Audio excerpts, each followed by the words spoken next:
उनके लिए अपनी संपत्ति का पवित्र दान किया था, लेकिन 70 वर्षों तक हमारे गरीब मुसलमानों को उनका हक और हकूक नहीं मिला। आज भी हमारी बेवा, हमारी यतीम बहनें, हमारी मिस्कीन लोग आज भी सड़क पर जिंदगी गुजर बसर कराने के लिए मजबूर हैं। लेकिन प्रधानमंत्री श्री नरेंद्र मोदी जी ने सामाजिक न्याय के आधार पर पसमानदा समाज को मुक्त धारा में लाने का काम किया और उन लोगों के साथ जो काले कौवे काला पट्टा बांध करके गरीब मुसलमानों के हक को नोचने के लिए चोंच मार रहे थे, नीतीश कुमार जी के तरफ मंडरा रहे थे, उन सबको जवाब दिया इस वक्त बिल को पास करने के बाद। और मैं यकीन के साथ कह सकता हूं कि वक्त बिल पास होने के बाद, आजादी के 70 वर्षों के बाद पहली बार वक्फ बोर्ड के पैसे का सही इस्तेमाल होने जा रहा है। और यहाँ पे सरकार के उप मुख्यमंत्री सम्राट जी बैठे हुए हैं, भारतीय जनता पार्टी के प्रदेश अध्यक्ष दिलीप जायसवाल जी बैठे हुए हैं। मैं इनसे गुजारिश करना चाहता हूँ, आग्रह करना चाहता हूँ कि सर, वक्फ बिल पास होने के बाद बिहार का वक्फ बोर्ड इतना सशक्त बनाइए, इतना सशक्त बनाइए कि बिहार के अंदर वक्फ बोर्ड के पैसे से इन गरीब बेवाओं के लिए, इन गरीब मिस्कीन के लिए, इन यतीम बच्चों के लिए एक अस्पताल का निर्माण कराइए। इन गरीब बच्चों के लिए तालीमी मरकज का निर्माण कराइए इस वक्फ बोर्ड के पैसे से।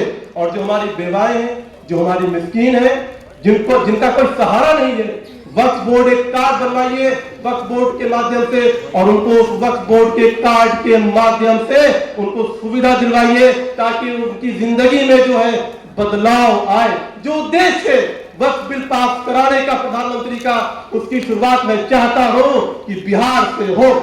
और मुझे यकीन है कि आप यहाँ बैठे हैं, आप जरूर इस पे जो है गौर व फिक्र करेंगे। और आप बताइए, 2007 की सच्चर कमेटी की रिपोर्ट कहती है कि वक्फ बोर्ड की जो प्रॉपर्टीज है, उसकी जो आय है, वो लगभग 12,000 करोड़ रुपए प्रति वर्ष होनी चाहिए। लेकिन आज तक मात्र 100 करोड़ की रुपए की आय दिखाई जा रही है, और वो भी बढ़ती जा रही है। आखिर ये पैसा गया कहां? आखिर ये पैसा लूटा किसने? आखिर जिनका हक था उस पैसे पे, उनको उनका हक क्यों नहीं मिला? सवाल पूछिए कांग्रेस की सरकार से, सवाल पूछिए उन लोगों से, उन all India Muslim personal law board से, उन पेट्रोलों से, उन सो कॉल्ड लोगों से जो गरीब, यतीम, बेवा और मिस्कीन के बच्चों का फोटो दिखा करके सऊदी अरब और दुबई और मिडिल ईस्ट से करोड़ों रुपया ला करके जो है इनकी बदहाली का फोटो दिखा करके उनके नाम पर सऊदी अरब से करोड़ों रुपया ला करके अपना पेट भरने का काम करते हैं। और वही लोग हैं जो आपके और हक और हकूक के बीच में रास्ता का रोड़ा बने हुए थे। प्रधानमंत्री नरेंद्र मोदी जी ने वक्फ बिल को पास करके एक झटके में इन सारे दलालों को जो आपका हक खा रहे थे, उनके दुकान पे ताला लगाने का काम किया। इसलिए हम आज यहाँ पे एकत्रित हुए हैं प्रधानमंत्री को शुक्रिया अदा करना, और मैं पूरी भारतीय जनता पार्टी के नेताओं का शुक्रिया अदा करता हूँ। और मैं आपसे आग्रह भी करता हूँ कि जब वजीर आजम से आपकी मुलाकात हो, दिलीप जायसवाल जी आप मिलते रहते हैं, सम्राट जी आप मिलते रहते हैं, तो आप उन्हें इन गरीब, पासमानदा, बेवा, मिस्कीन औरतों का सलाम पेश कीजिए। बताइए कि वो आपको शुक्रिया कह रही है, मोदी जी, आपने जिस प्रकार से वक्फ बिल अमेंडमेंट बिल पास किया है ताकि इनकी जिंदगी में बदलाव आए। ऐसे बहुत से उदाहरण है।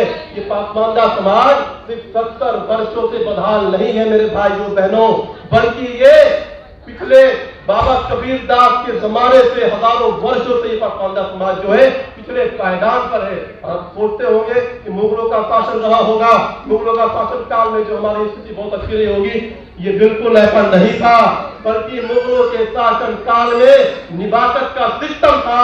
उस सिस्टम के आधार पर अगर कोई दलित, कोई पासमानदा मुगल व्यवस्था के किसी उच्च पदाधिकारी बन जाता था तो उसको चुन करके उसको बाहर निकाल दिया जाता था। आप कल्पना कीजिए कि अगर जो है मुगल शासन होता, क्योंकि मुगल शासन में ये व्यवस्था थी कि मछुआरे को, धोबी को, दर्जी को, भक्खों को, नट को, हराखोर को, धोबी को शहर से बाहर बसाइए। आप सोचिए अगर मुगल वंश की व्यवस्था होती तो क्या एपीजे अब्दुल कलाम राष्ट्रपति बन पाते? क्या APJ Abdul Kalam missile man बन पाते? क्योंकि वो मछुआरे समाज से आते थे। तो आपको सोचना पड़ेगा और जो लोग कहते हैं कि ये चार मीनार हमारा, ये लाल किला हमारा, ये ताजमहल हमारा, उनको बता दीजिए कि हमारे बाप दादा उनके मजदूर थे, हमने मजदूरी करके लाल किला और चार मीनार और ताजमहल बनाया है, जबकि वो लोग हैं जो विदेशी आक्रांताओं के साथ भारत में आए हैं। ये भारत, हम जो सामने जो लोग बैठे हैं, हम देशज पाखंडा लोग भारत मूल के हैं, भारत के मिट्टी के हैं और भारत के खून के हैं। हम यहीं दफन हो जाएंगे, यहीं मर जाएंगे। ये वही कौम है जिसने 1930 में सबसे पहले पाकिस्तान का विरोध किया था, पाकिस्तान के निर्माण का विरोध किया था, हिंदू मुस्लिम के नाम पे बनने वाले राष्ट्र का विरोध किया था और ऑल इंडिया मोमिन कॉन्फ्रेंस का निर्माण कराया गया था आसिम बिहारी के नेतृत्व में। और 1940 में रिजोल्यूशन पास किया गया था कि कोई भी मुसलमान भारत से छोड़कर पाकिस्तान नहीं जाएगा और भारत के टुकड़े नहीं होने चाहिए। उस कौम के आने वाले हम समाज के लोग हैं, तो आज भी हमारी जिम्मेदारी बड़ी है। आज भी हमें भारत के जो भूमिका है, भारत का जो गौरव है, भारत को जो आगे ले जाना है, उसमें हम लोगों की बड़ी भूमिका होने वाली है।